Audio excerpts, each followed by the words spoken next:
After several delays, the shipment of over 100,000 Sputnik V doses from Gamaleya arrived last night, followed by another shipment later tonight. Despite earlier pronouncements that tourism requirements should be uniform across the country, LGUs are now given the authority to decide on RT-PCR testing requirements.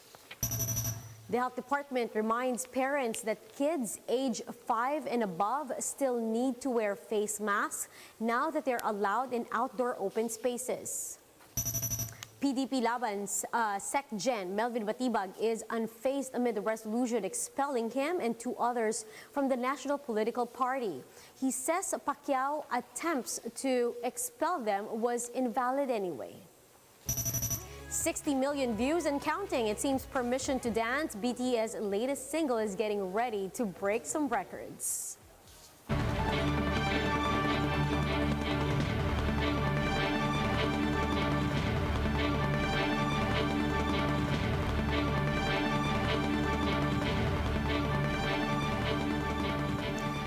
Fast, focused, and fearless. Here's everything you need to know to jumpstart your weekend. I'm Riza Diaz. The Philippines has received over 132,000 Sputnik V vaccines from Russia last night. The government procured shipment arrived at Nanaia Terminal 3 through a Qatar Airways flight around 10:30 p.m. Vaccine czar Carlito Galvez Jr. said that 82,200 of these jabs will be used as first dose, while the remaining 50,000 will be used for second vaccination. Another 37,800 doses of the Russian-made vaccine are expected to arrive tonight to complete the 170,000 shots allocated to the Philippines for this month. The country has received more than 20 million vaccines delivered in about 20 batches. Here's the breakdown of vaccines received so far. Sinovac was the first vaccine to arrive in the country and kick-started the government's vaccine rollouts. The first 2 batches were donated by China, while the rest were purchased by the government and the private sector. A total of 12 million Sinovac jabs have been received by the country. Now, the Philippines also welcomed over 5 million shots of AstraZeneca, 4 million from the COVAX facility, and 1 million donated by Japan. Around 2 million or 2.4 million Pfizer jabs and 249,000 Moderna shots have likewise been received by the country. Well, as of last night, the country has welcomed around 312,000 doses of Russia's Sputnik V vaccine. The IATF's leaving it up to LGUs to decide whether or not they will require RT-PCR testing for fully vaccinated travelers. This after some LGUs expressed reluctance in accepting vaccine cards as the sole requirement for incoming travelers. JC Cosico has the story.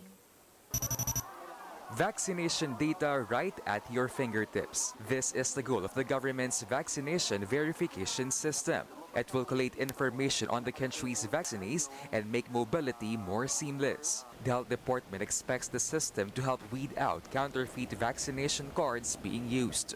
Yung sa DICT na gagawin, it's digitized. Nasa telepono lang po natin, meron lang po tayong parang application at nandun na po yung inyong vaccination card, which can be verified by scanning the QR code.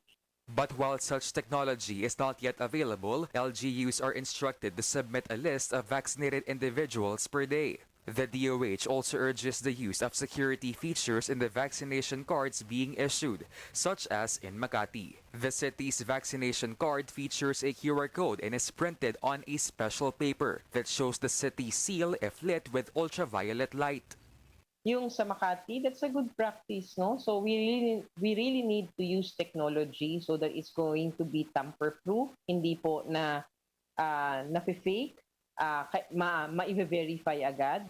But some LGUs like in Aklan still require RT-PCR tests for those entering Boracay. Aklan Mayor Frolibar Bautista says there are still instances of people trying to get away with fake vaccination cards.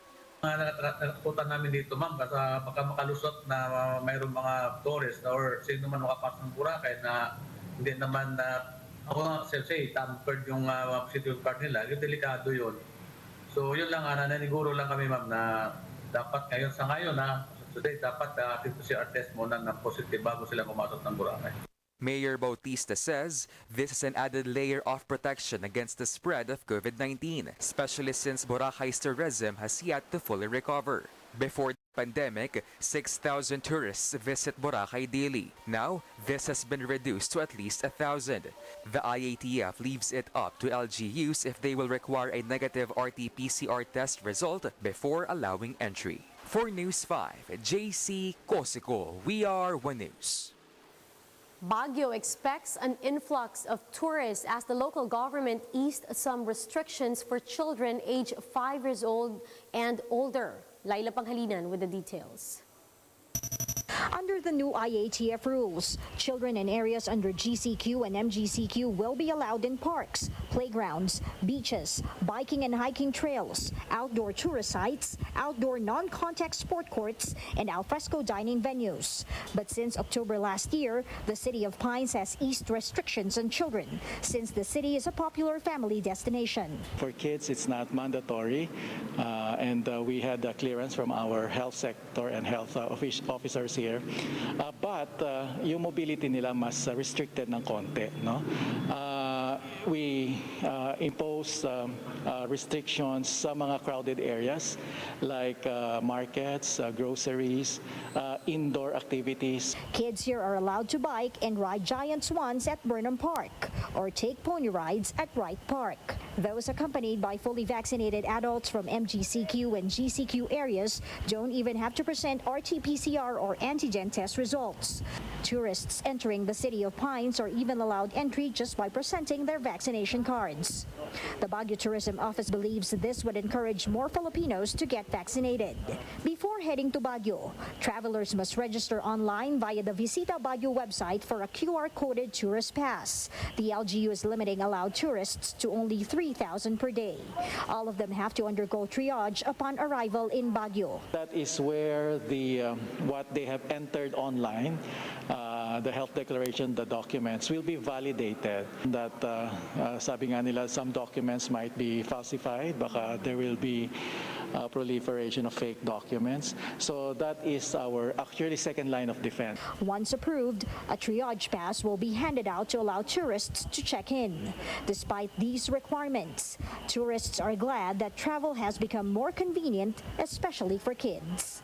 We are very happy to know na vaccine card lang yung kailangan namin pakita and we are all vaccinated na kasi. Ang galing-galing ni Baguio! Very happy kami. But the palace still has a reminder for minors who are excited to go out. Dagdag pa rito, ang mga bata ay kinakailangan na babantayan ng mga adults at kinakailangan rin nilang mag-observe ng minimum public health standards. Maaring taasan ng local government units ang nasabing age restrictions ng mga bata ayon sa COVID-19 situation sa kanilang lugar. And we'll be back with more stories after the break. Keep it here on One News.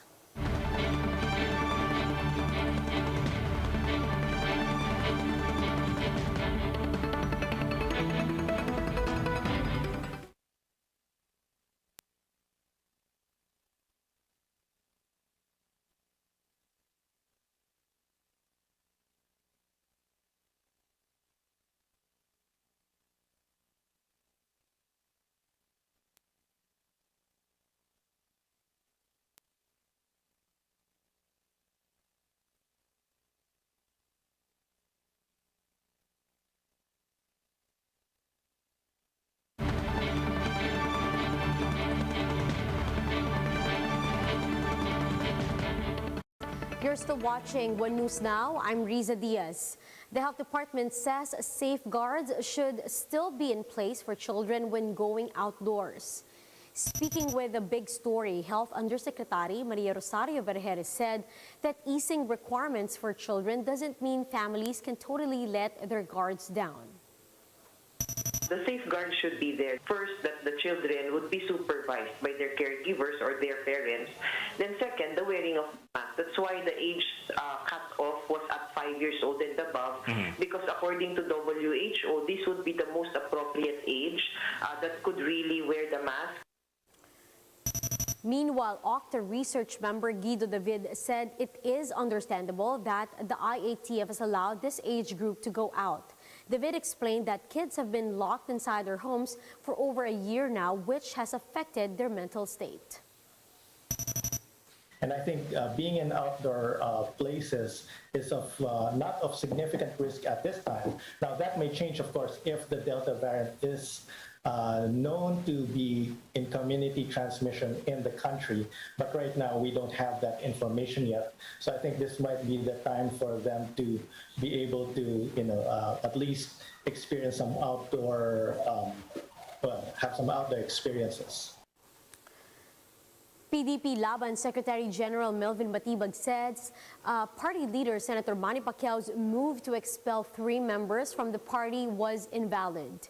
In an interview with Sa Totoo Lang, Batibag called Pacquiao's resolution laughable and likened the party president to a clown for adopting it. Recall that Pacquiao asked 3 PDP-Laban members, including Energy Secretary Alfonso Cusi, allegedly showing allegiance to other parties like that of presidential daughter and Davao City Mayor Sara Duterte. Una po yung proseso kung talagang may basehan yung pagtanggal, hindi mo naman pwedeng basta mo tatanggalin. Meron pong mga democratic na po yung proseso ng PDP-Laban. Ito po, yung mga gusto magpatawa, yung mga council na binuo ni Senator Pacquiao at Senator Pimentel, naglabas ng ganito. Ito pong ganitong papel, pwede siguro to kung sa barberya to pinag-uusapan. Usapang barberya po siguro, pwede. Matibag also lambasted Pacquiao, saying this or his claims that some members want to see PDP-Laban split are over-exaggerated. Paano naman namin sasagutin? So, puro speculation po. So, kaya nga sabi ko, this is just a play for them to be afloat na pag-usapan pa rin po. Kagaya nun, bago umalis pumunta Amerika, may pasabog daw. Hindi naman pala pasabog, pautuptan pala. So, medyo hindi na po natin pwedeng paniwalaan eh.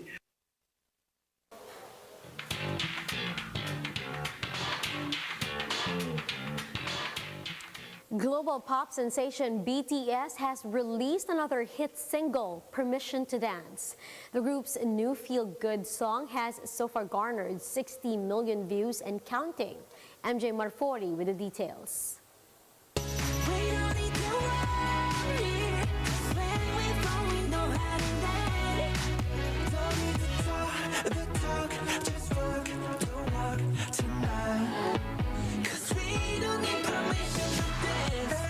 Permission needed indeed.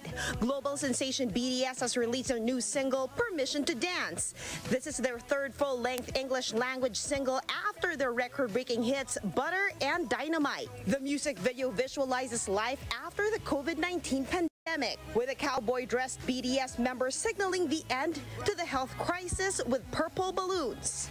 The color purple is closely associated with the group and its fans. The video now had more than 27 million views in just 5 hours.